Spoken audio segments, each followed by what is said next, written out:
first make a batch of low-carb shortbread cookies. I've got a link to my recipe down below. And when you've half baked them, cut them into their final shapes and then finish baking them for about 5 or 10 minutes until they get however crispy you like them to be. They will be a bit crumbly if you overbake them, so maybe don't bake them quite as dark as I did here.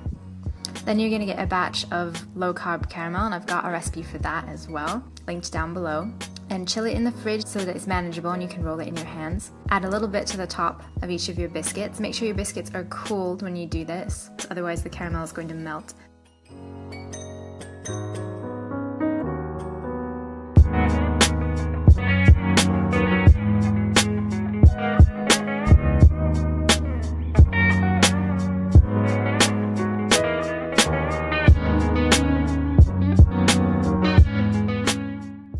Put those into the fridge so that the caramel is hardened up for when and doesn't spill over the sides.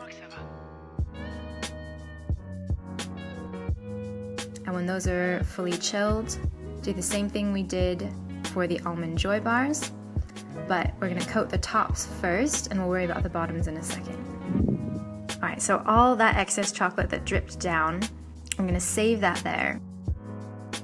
And when the top parts of the Twix bars have all set, you can remove them from the cooling rack and rewarm all that chocolate that dripped down onto your cling wrap so that it's liquid like this. Just place the Twix bar right on top and kind of carve out a line around its edges once it starts to set.